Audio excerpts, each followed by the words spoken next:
Welcome to Accountable, where your business is our business. Hosted by David R. Peters. Today's guest is David Phillips.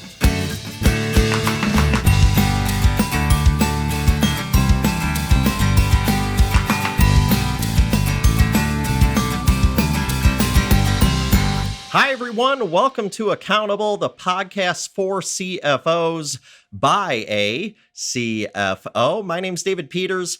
I am really excited about today's show. I think that this topic is one that we are all interested in, and because it's one that is common right now. It's a common challenge: remote management. Right now, a lot of us with COVID and just with our offices being a situation where we can't actually go to our physical offices right now, we're in a situation where we can't actually see our employees on a day-to-day basis like we're used to. We're feeling a little out of our element. We're feeling a little bit like a fish out of water. Well, our guest today has been doing remote management for 11 years. David Phillips has been doing remote management for a long time in the education space. And I think that he is going to offer us some unique perspective on what for a lot of us feels very odd. It just feels very different. We're not used to managing this way. And it's been kind of thrust upon us just because of the world being what it is right now. So I think that David is a great person to really lend us some perspective. So I think that it's going to be a great conversation today. David really tells it like it is. I think that he's very honest about what remote management is and what it's not. So sit back, relax, and enjoy my conversation with David Phillips.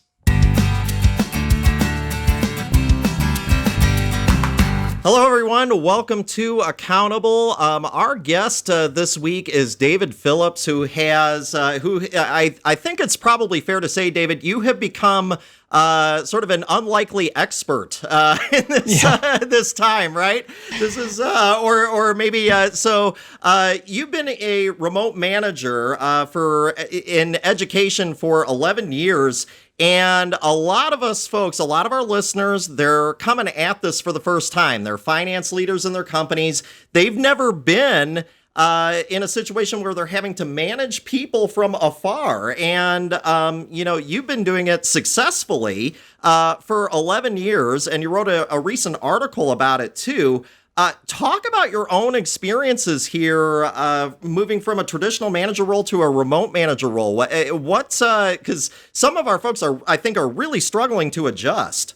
Yeah, and I get why that is. When I started out with my present company, I was doing the same thing everybody else was doing. I was walking into an office. I was seeing my employees coming in and out the door. I knew who was on time. I knew who was late. I knew who wasn't, keeping with the pace of things that we needed to keep pace with. I knew all of those things. And then that was very comfortable for me. I came from banking before that, which is the same sort of structure. You walk into your building and you see what people are doing and you knock on their door when you have questions, and they knock on yours when they do.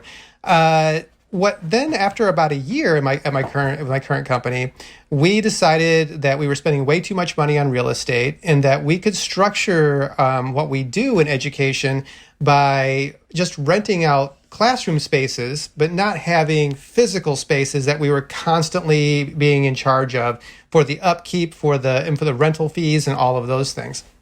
So when they first told me we were doing this, I was like, so you mean I'm working from home? And they were like, yeah.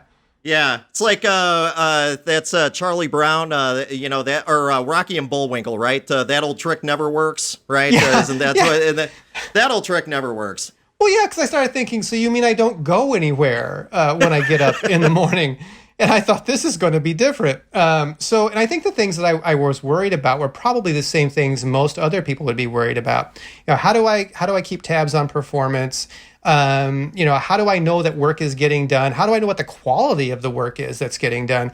And also, How do I maintain my own sort of motivation when I can go down a YouTube rabbit hole anytime I want? I can turn on the television whenever I want. What do I do? So in the beginning, I treated it very much like I did when I was going into the office. I got up a certain time every day. I took my shower every day. I put on regular clothes every day to make myself sort of mock that structure. And that helped for a while. But then as I went on, it became less necessary. And I think what we have now is a sort of society of people who go into meetings that are online and they wear a nice shirt while they're wearing sweatpants, Right. And that actually works just fine. And the reason why I found that this wasn't as challenging, because the things that I thought about, like if I don't see the guy I'm working with in my office going to the water cooler or making coffee, how do I know he's doing anything, right? Right. Well, right. The truth of the matter is that you do have measurables, and you can have check-ins and you can do those things, but the biggest thing that I learned through this process is about trust. Yeah. There are very, very few people, as it turns out, who need somebody lording over them to make sure they get their work done. Most people actually do want to do a good job. And people who don't, you find out very, very fast. I mean, the signs are all along the road as you go along. And so, the measurables were there in terms of, if there were student responses if the teacher wasn't doing well. We had some video check-ins. We had observations that we would record, and then we could watch the teacher in the classroom. So those things helped represent, what they were doing. The biggest thing that I had to get used to, because I am the kind of person who believes there's no such thing as being early. You're either on time or you're late. Early is just on time, right? So it would drive me insane if a teacher who was supposed to be in the classroom 15 minutes before they started got there 5 minutes before they were supposed to start. And then what I realized is that I just have no power over that. And that particular concern can get fixed very easily if the students are having a good experience. There's no way I absolutely can know that. But I can know whether students are having a good experience because they will tell us. And the thing that you'll find out, if students are having a good experience, they might tell you. If students are having a bad experience, they will definitely tell you. Right. So then what do? You think to yourself, how do I set up my staff for success? And you keep things very, very simple. Do they understand their training? Do they have access to it? Did they get the resources that they need, whether they're online resources or physical resources? Do they understand their schedule? Do they understand what's expected of them? What kind of standards have you set up? And I would say the biggest thing, because it's not just about you're worrying about their performance. You also have to manage your own performance for them. And the biggest thing that I found is that if you can do all the right things proactively for teachers, but there's going to be stuff that comes up and you can't see that coming. They can't get into the building. They have a student who is just, a bit difficult, we'll say. And maybe even to the point of irrationally so. How do we manage these things? So what happens is when those things do come up, that teacher is going to reach out to you. The biggest thing you can do for that person is not let them twist in the wind. If they send you an email, a text, or whatever way they reach out, you should respond as quickly as humanly possible, with some parameters of how extreme the situation is. But the longer their email or message to you sits out there twisting in the wind, the more they start thinking things like, well, did he get it? Yeah. Is he going to respond? When's he going to respond? What do I do in the meantime? Do I message him again? Am I annoying if I message him again? You have to remove those concerns for them by being responsive. And that is actually the thing I think has probably stood me the most well in terms of getting the most out of people. All the other things are sort of givens. The materials, the scheduling, the training, those things are structured. What isn't structured is when stuff comes up. And then what do you do? Right. And that's one thing I will say, David. So David used to be a manager of mine, and I can tell you, one of the things that I used to appreciate a lot, all those thoughts used to go through my head, right? So like if you send a text to somebody because something's happening, on site, or you're in with a client or something like that. If there's a length of time in between when that text message gets answered, you start thinking to yourself, oh my gosh, What do I do? And you feel like you're by yourself. One of the things I will say, about you, you were just, I was convinced that you were kind of constantly looking at your phone, I think. so my wife will tell you I am. I don't know if that's actually true or not. Okay, all right. Well, there you go. So yeah, I think that that's true. So I think that, for our listeners, maybe one big takeaway is that, people are feeling a bit isolated. They're feeling a bit out of their element. And so one of the things that you can do, you want to build a good team. You want to be able to make this remote managing thing. If you want to make it work, be responsive. Be kind of almost overly responsive. Is that a fair thing to say? Yeah, absolutely. I think, like I said, I think it's the key thing from my end. And the other thing, it's a two-part deal. One is you have to trust that these folks are actually going to do the work. And you have to also understand you will get burnt on that every great now and again, but it is so infrequent that the time expenditure you would put in to trying to micromanage somebody from great distance is completely useless anyway, because I don't even know how the heck you do that. But if you even were trying to find a way to do that, you would be spending so much time on worrying about things that most likely aren't going to happen, as opposed to dealing with the things that are definitely going to happen. Like, how do I make this person better? I know they want to be good. How do I make them better? Someone will reveal themselves to you at some point that they are not right for the position. And when they do, you scramble. It's a pain. You hate it.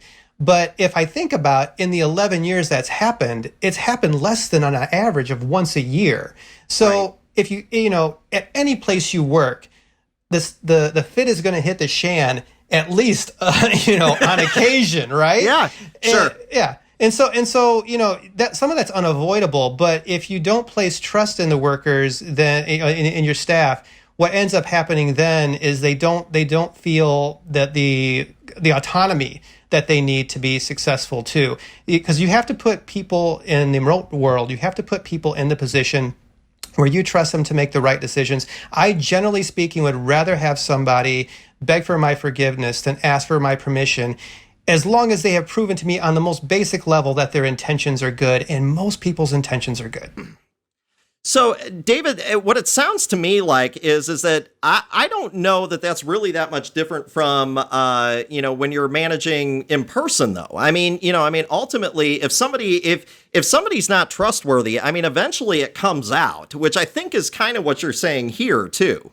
Yeah, and I think, you probably do catch up to it a little bit later in the remote area, but not that much later. I'm able, like, if I have a new teachers going on to a class, I can check whether they're keeping up with training. And if I'm looking at it like your class starts in 2 weeks and you're not through unit 1 of unit 3 yet, that's when I say, man, where are you at here? You do realize you've got a lot to do between then and now.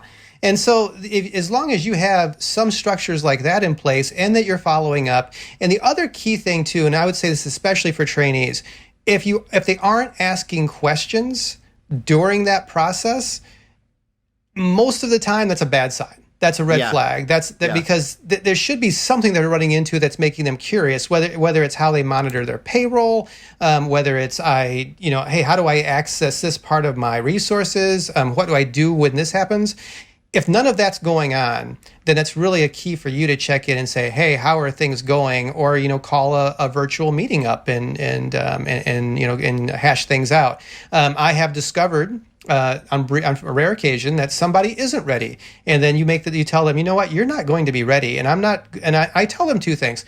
One, I'm not going to put our students in the position where they have an instructor who's not ready for them. But I also don't want to put you in that position, because it will be very, very uncomfortable. And then the conversation turns to, since we're going to make this change and I'm going to replace you on this class, you have more time now to work through your training.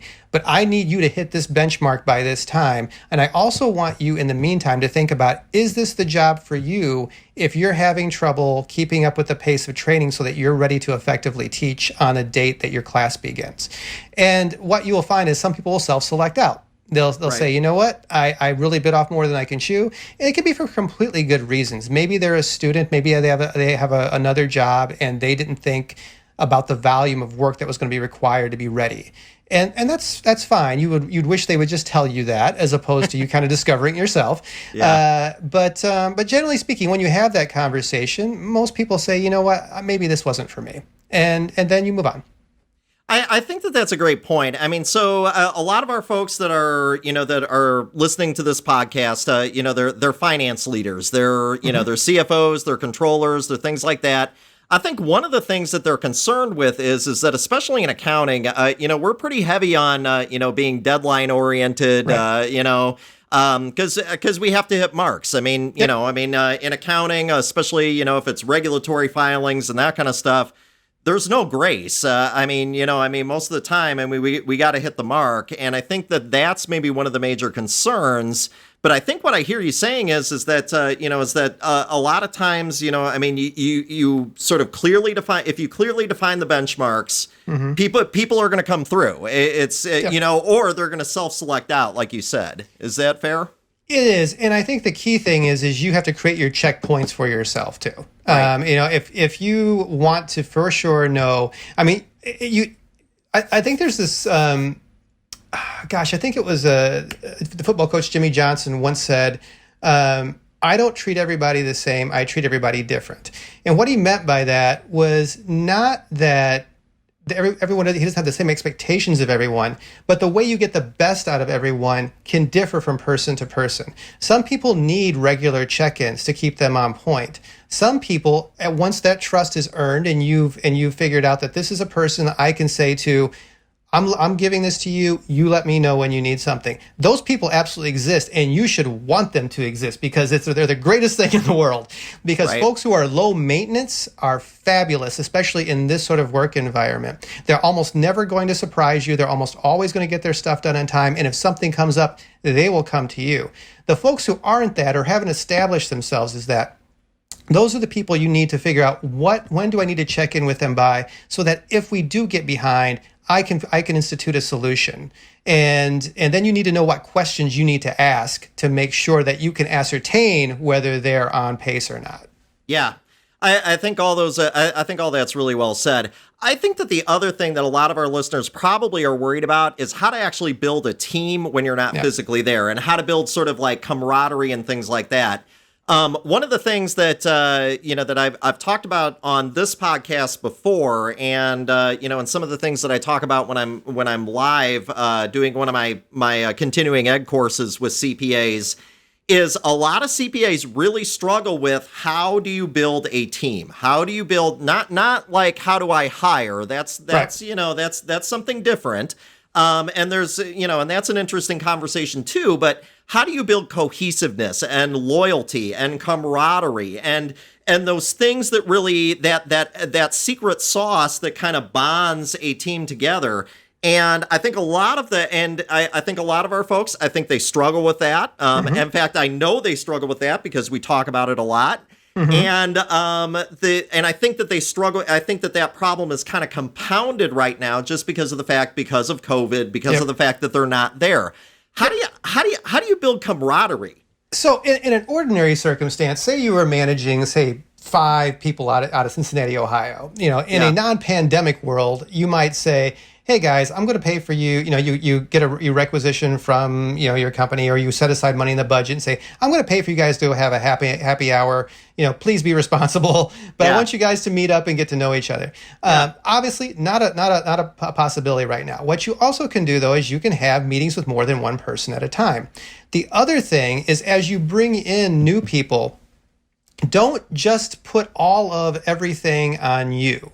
Connect them with other folks that are on the team. Even if they can only connect virtually because of circumstances, they have another person to go to.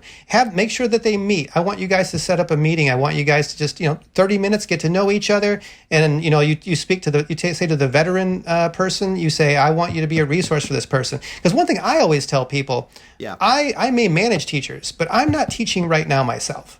Right. So I can get you the answer to anything you ask me. But sometimes if you go to somebody who's doing the same thing that you're doing right now, you will get that answer even faster. So create a network for them of people that they can reach out to. That, I think, is key. it will always feel a little detached to some degree that you're doing it, through the internet superhighway kind of thing, but less and less so as time goes by. It's like anything else. It just becomes your new normal. Yeah. Well, and I think that's a good point, too. I was talking to a friend of mine, and he was saying that, it was kind of interesting because I think a lot of people are feeling sort of isolated right now. But what he said he said, he goes, you can look at this as being a barrier, or you can look at it as maybe opening up some new possibilities. Because whether the person that you're hanging out with is, a couple of minute walk down the hall, or they're across the country, honestly doesn't matter too much right now. No, it doesn't. And the thing that I found too is when I first started working remotely, I live in Indiana, South Bend, Indiana right now. At first, I was just given the entire state of Indiana. So if I wanted to drive down and meet with my staff, I could do it. I'd rent a car, I'd expense it, I'd go do that. Then as time went on, my area expanded, and to the point now of where I cover most of the northern United States and Canada. So this drive down expensive thing is no longer a real possibility. But what I have found is even with that wider breadth of coverage is that I can go into almost any city, any major city in the United States and know somebody there. And I have created real friendships through this with people who I have either only met much later or have still never met that I still feel very close to. And we talk about as significant of things and that are going on in our lives as I might talk about with a friend who does live locally. To give you an example, when my wife and I got married in May of last year, we had a party in Boston in July. There were 3 people who came to my party that I had never met before in person, but we felt so closely attached that I wanted to invite them and I wanted them to show up. The other key to this sort of responsiveness and this sort of setting people up for success is never, ever, ever forget you're talking to a person. And so if you're meeting with them and you want to go over how did this class go or how did this project go, and don't be afraid if they bring up, I don't know, Game of Thrones and say you watch Game of Thrones too. Having a 5-minute segue, non sequituring into that is a good thing. It's a really good thing. And the key part of that as a manager is not only being afraid to ask questions about your staff, but don't be afraid, within reason, of course, to reveal things about you. And then you start seeing that you have this common ground. When you and I met in person, Dave, I didn't know you like boxing. You didn't know I like boxing. But we were over a cup of coffee. We were talking about work stuff, and then we also started talking about boxing. And then all of a sudden, our conversation became more interesting, and we knew each other better. And that makes a huge difference. You have to allow your staff to know you, and you have to make an effort to get to know them. And it's just people, right? I mean, ultimately when it comes right down to it, I mean, your staff watches the same TV shows that you do. They hear the same things you do. They like the same sports that you do. Those types of things. I think sometimes, too, to those folks that are listening, to you CFOs out there, look, part of that does involve kind of being vulnerable to your staff. I mean, you're opening up, a side of you to them, and, that can be intimidating. But if you can do it, and we're not saying, let us be clear, we're not saying, tell them everything about yourself. No. However, but, telling them things like that, I mean, my goodness. And if you can do that, that's where you really sort of form relationships. I don't know. I completely agree with that. And I think that that's really, really strong. And what comes from that too, that is the thing that I've learned, is that when people feel like they know you, and if you feel like you know them, you will be more comfortable asking of them something difficult, and they will be more comfortable saying yes about that difficult thing. Because it becomes 2 things. Like, God, I really don't love this assignment, but David doesn't ask tough things of me often, and he treats me with respect, and he treats me like a real human being. I want to do this for him. Right. I mean, and the funny thing is a lot of times they find value in having done it for themselves once they've done it, but you've got to get them to say yes to the thing that they may not be in love with doing. Yeah. Well, and you see it in management surveys and that kind of stuff too. People expect a certain amount of technical proficiency, but usually when it comes to like the managers that we love, it's not about the technical stuff. It's not about their prowess, and their ability to recite tax code sections and things like that. That doesn't usually get over, but the ability to form really good relationships and sort of that personal connection. If you can make that, people want to run through walls for you, I think. And I think that's huge. That's when like when your staff comes to you and says, this is a problem, this is how I'm fixing it, that's how I think you've won. I don't know, my opinion. That's absolutely right, I think. And to give you an example from a very personal example is I manage teachers, and I've never taught a class of anything in my life. I've given tons of presentations, and that skill is transferable. But if I were talking to a teacher getting a group of students ready for the medical school exam, I'm the last person who should be talking about physics with them.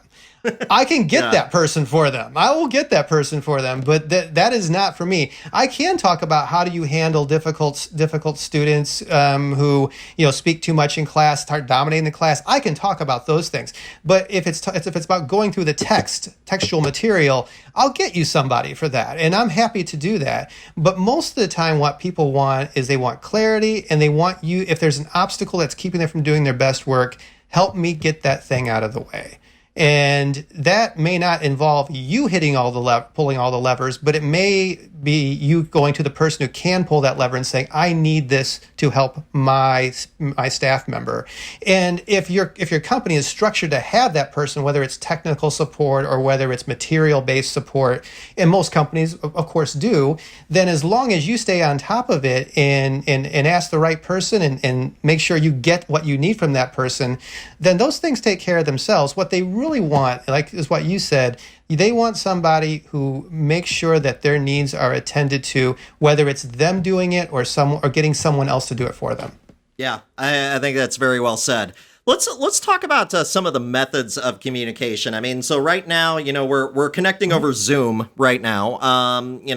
And I've heard, people say, I think at the very beginning, I think of the pandemic, I think people were kind of enamored with Zoom, and now some of that seems to be going away. Zoom fatigue. I don't even know if that's a thing. You might have just coined a new term. No, it really is a thing. Yeah. Is it? Yeah. So, and I've heard more lately. Actually, I had a client the other day tell me that, Dave, I will meet with you any way possible, except don't put me on Zoom, another Zoom call. I've had too many. Well, how do you decide how to communicate with somebody? I mean, so we still have, text, emails, phone calls, Zoom meetings, how do you decide how to communicate with somebody? Yeah, and so I think you have to start thinking about what are you trying to accomplish with each layer of a communication. Zoom meetings are really good for when you need to have actual meetings and go through things. If you have to have share screens, if you have to, get into something maybe a little bit more deeply. Phone can often work for that too, but not for the screen sharing part, of course. So if there is any visual component, then you kind of have to lean into Zoom or a Google Hangout or something like that. Right. What I typically tell people is here are going to be our most common modes of communication. Most of the time, you're going to email me. It's efficient, it's easy, and because most of your problems aren't going to be the building is on fire, right? Yeah. When we have structured meetings where we actually want to get into some nitty gritty, if there's a visual component, we will use Zoom. But if a phone call is easier, that's perfectly fine too. Sometimes people prefer that because they're just like, I just don't want to put on a nice shirt today. I don't need to. I just don't want to. Yeah, right. And sometimes that person is me. I'm like, oh, great. They want to talk by phone. I'll sit here in my Joan Jett t-shirt and I'm fine, right? Yeah, right, right. So there's that. And then I also say, in text messaging for stuff that's quick and on the go and simple. And the great thing about text messaging can be, say you're in your 9 to 5 hours and you have meetings that are set up and you can't pull yourself away for a verbal phone call. You can look down at your phone real quick and go, oh yeah, you just want to go here, and text that in and send them. And everything is resolved at that point. It's done quickly and they know where they're supposed to go or what they're supposed to do. And the only thing you get back is thanks. And that is super, super efficient. Yeah. So I think what you have to do is you have to allow different modes. Most of the time, what I tell instructors is that email first, text typically second, And then you're probably only going to call me out of the blue when something is literally, not literally maybe, but something is on fire to some degree. There's some super urgent thing that is of the moment. And I tell them, if I see you come up on my phone, and my first thought is going to be, I need to respond as quickly as possible, whether I can pick up in that moment or shortly after, or I need to excuse myself from a meeting. So I think, every way that you communicate with somebody, you shouldn't look at it as only my Zoom meetings are important. It's right. it's every piece of that communication that you have. You would be very, very surprised how strong a communications you can create, strong relationships you can create without having to see somebody's face on a regular basis. It's getting them what they need and being personable and available and responsive. Yeah. I think that's well said. I also think too, there are certain modes of communication that I think just, kind of resonate with the personality, I think a little bit better too. I have some friends that they don't talk on the phone. They don't have sort of traditional phone calls. Yet text messages, they'll respond bang, just right away. It's just, they just don't do the phone. And, so for them, that's probably a wasted phone call, or at the very least, you're just not going to get their best, I feel. And you have to be flexible in knowing that. Right. You know what I mean? And feel free to ask that question. What's the best way for me to communicate with you? I also tell my teachers, if I call and I leave you a voicemail, that's something on fire from my side, right? I mean, whether, it could be weather-based. Like, I'm not letting you go to class tonight because I don't want you to die. It could be a thing. Or your students, for that matter. Yeah. And so just stand down for tonight, right?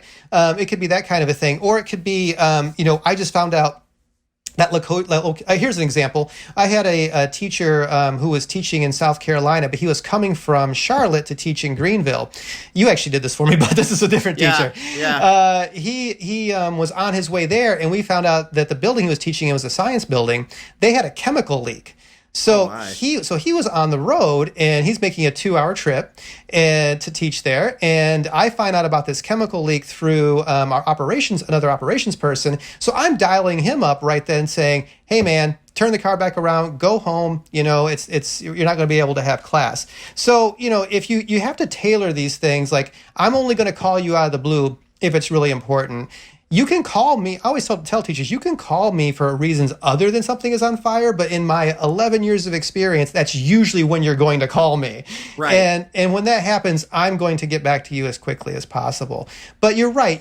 Each person is different. The younger the instructor, the more likely that text is going to be the better mode. That's not with everyone, but it's the most common thing. So be willing to be flexible in that regard.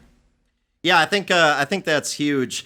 I want to go back to something that you said earlier on. You were talking about kind of the pacing of working from home, which, again, a lot of us are doing for the very first time, really, maybe in our career. So I guess a lot of us are kind of maybe juggling a little bit between kind of work life and home life. Right.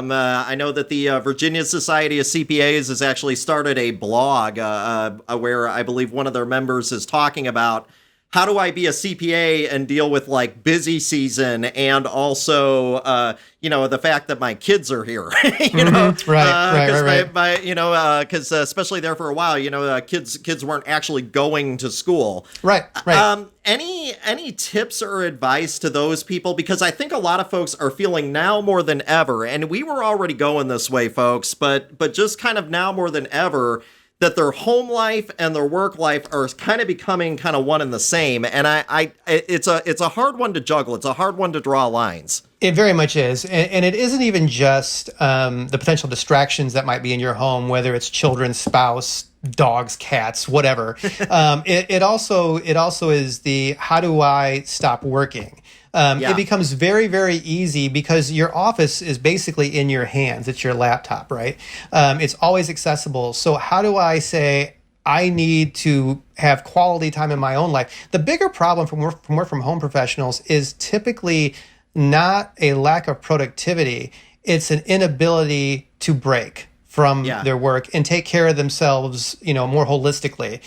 So as far as, the possible distractions in the house, you have to set down some boundaries with your family. I mean, you do. It can be really, really tough with little kids. I think that's the bigger challenge. And that might be the point where you start to structure some kind of system, either with your spouse, with a family member, or, whether it's daycare, whatever. And that could be difficult because if, once you start getting into anything of somebody watching your children, it's going to become an expense. And so that can become a challenge. But you have to find some dividing lines. You have to find quiet places to work. You have to find what's most comfortable. And the other thing I would say is, don't always work in the same spot all the time. If you want to go outside, you don't have any meetings, so birds chirping in the background is no big deal. It might actually be soothing to you. Change floors every now and then, because just the difference you'll be surprised how much better you feel. Don't forget to walk the dog, or just go for a walk. Say to yourself, unless somebody reaches out to me with an emergency, I am done at this hour, laptop down. You have to start creating those structures for you. Now, I'm not always great at it myself. One of the things I like to do before at the end of my day is go in and check my email one time, because I hate a full inbox in the morning. I just hate it. Is there anything I can knock out quickly? And then every now and then you'll find an email of like, oh man, that's going to be hell to deal with tomorrow. I'm not looking forward to dealing with that. But what you have to tell yourself too, there's not a darn thing you can do about it until tomorrow. So but for most people, I would tend to advise them, once you walk away, stay unless something comes up. And then, like I said, just create the space in your home that is quiet. Or if you're like me, I don't like silence. I like having the TV on in the background or music playing. I actually work better that way. If it gets too quiet, I start getting headaches. Don't know what that says about me, but I do. But you have to figure out what your structure is. And the other thing I would say is, if you are starting to feel particularly isolated, reach out to somebody, whether it's a peer or a close, a direct report that you're very friendly with and have comfort with, and just call a meeting and just check in on them and just see how they are. Because that back and forth that you'll be amazing what a little bit of personal contact will do for you when you're feeling isolated. Yeah, I think that's a great point. And folks, you don't have to be isolated right now. I mean, I think that's another part of this, and I think David makes some great points here. Learning how to draw those lines, how to create boundaries, even when your laptop's right in front of you. I think is huge. I will say for myself, I've had trouble drawing lines of when the workday's over, and folks folks who know me will know that is very true. And so I think that's a great point. Now, I'm sorry. Go ahead. I was going to say, and virtual happy hours work too. I recommend them. They do. Get four or five friends or coworkers, that you can have. You can loosen up with, but not too much, of course, and keep it in line. But just to not even talk about work that much, or to have a little bit commiserating, like, I wasn't that tough. You remember that guy? Some of that's okay too. But it's a really good chance that they might be feeling the way that you are. Sometimes when we're isolated, we have this tendency to think that this is only happening to us because we're not looking around and seeing it happening to anyone else. It's amazing how many times you can reach out to a peer and say, "Are you struggling with this?" And they're almost every single time they'll say, "Yeah, that's hard for me too." And then just knowing you're not alone in that is useful. Yeah, and kind of along with that, folks, being forgiving, I think right now, I think is pretty important. It used to be that people would be mortified when you would be having a Zoom meeting like this, and somebody's kid would come flying into the room, or the cat would walk across the keyboard and stuff like that. Guys, it's okay. I mean, it's we're all human beings, and I think everybody is really getting used to this. The buzzword right now is the new normal. I don't know if you like that word or not. I'm not sure if I do, but I mean, being forgiving, I think is pretty important as well. Yeah, it's actually, I think, more like the common abnormal. I think when this started, I would say it was roughly March. I think we all thought, or at least hoped, that this was going to be a month or two max, and then we would just get back to the way things were. And here we are, headed into we're looking at the new year now with no likelihood of a widely distributed vaccine at minimum. Yeah. And so we may be looking at doing things something like this for a while. But I think, from chaos comes opportunity too. Yep. And I think for a lot of companies, if you can get past the change in your culture, you can find a lot of benefits. If you are a company that can work out of an office, and there's always going to be mixtures. There's some businesses, of course, that have to have physical footprints, but there's a lot of companies that don't or can hybrid it, right? Maybe you work part of the week in the office and part of the week from home, or maybe certain groups of people who work for you don't need to come into the office at all, right? So What happens then? One, you can probably take your architectural footprint and narrow it, if not get rid of it, which saves you money. You also can recruit from across the spectrum of the country and really get the best possible people, as long as you and that person can embrace working in this mode. So there are opportunities from this that you would not necessarily expect. I'll give you a good one. My wife is in a master's program at Harvard right now. So she had already taken 3 classes before she moved here from Boston. She was going to have to take 2 more semesters on campus because that was what they required. And they were going to allow her to take all the rest of her classes, online. But because of COVID, they relaxed that, and now she can do everything from here. Her entire master's degree is going to be attained from home.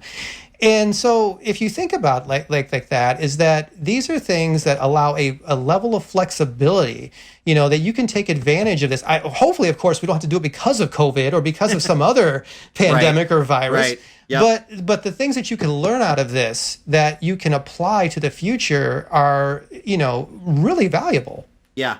I think your point's a good one here, because we've often looked at the pandemic as being limiting, and it doesn't necessarily have to be. I think a lot of that has to do with perspective. We have to be open to other modes of working, and I think that is the part. It's our own perspective that I think is limiting us right now. In a lot of ways, at least from a management perspective, and kind of what we can accomplish. You wrote an excellent article on just managing remotely and some of the keys to doing that. I thought it was great, and I would encourage our listeners to go out and read that article that David Phillips wrote on that subject. We're going to put a link to that article up for you.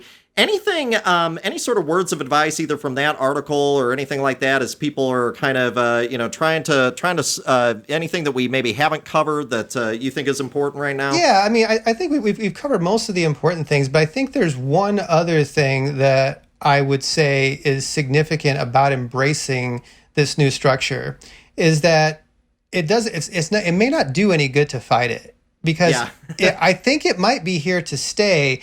Maybe not in the full-on variation that we have now, where it's just, everybody who can humanly possibly work from home and working from home. But I think that, just because this happened doesn't mean there isn't going to be something else. And there's going to be values that we find out of this, that in savings that we find out of this, I don't think we're going to want to let go of. And we should embrace those things. So I guess what I would say is there's never any great benefit to fighting the future. And I think the future may be here. And so we're best off adapting and embracing it, and seeing that there are opportunities created out of this that we should be taking advantage of, that will help our businesses, our companies going into the future. It is hard to change company culture. You get so used to the way things are, but I've seen it done. I liked the old company culture that I had. I liked being in my office and seeing my staff and instructors. I do, even on occasion, miss that a little bit. But I also see the benefit of this and of working in this way too. It allows you to cover more areas, allows you to meet more people. I mean, I have, as smart as all the instructors I had who were coming into my office were, I have now had hugely expanded the width of perspectives and personalities and backgrounds and knowledge that can only come from having lived in a different place and having lived a different type of life. That you can't get that just from the one area you live in, and it has enriched me. I mean, I feel like a much smarter, more well-rounded person because of the experiences I've had meeting these new people. Yeah. Yeah, and right now, especially too, we don't have much choice. I mean, we need to embrace this, and so so fighting it, I don't know that's real productive either. Any final thoughts on this or anything that we've covered, and also how can people get a hold of you? Yeah, so you can find me on LinkedIn, David E. Phillips. I'm one of those people that's struck with those pretty common names, so I mix the E in to help me be a little bit more findable. I've done that, and that would probably be the best way to look me up. And I'm always happy to take on new connections and have new conversations. One thing I love doing is informational meetings. Whether it's just with people who work in other companies, you find out how they do things, and you find out that's something you can add. Maybe even if your company as a whole wouldn't want to adopt that practice, maybe there are portions of that practice you can adopt for yourself. I'm always happy to talk to other people about what I do, but also to learn what they do. I'm as interested as hopefully, if anyone's interested in talking to me, hopefully they will find me just as interested in talking to them. Yeah, definitely. Well, folks, let me tell you, David Phillips is a great guy to talk to, and especially right now, he is the expert. So definitely, reach out to him, and just talk to him about this, especially if you're struggling, guys. Because look, we're all experiencing this, and like we said, I mean, there's really no point in fighting it. We got to figure out how to live within it, and so that's the challenge of business right now. And that's a challenge of being a finance leader. David, thanks so much for joining us on this episode of Accountable. Hey, thank you, David. This was great. Maybe we'll do it again sometime. Yeah, let's do it. All right.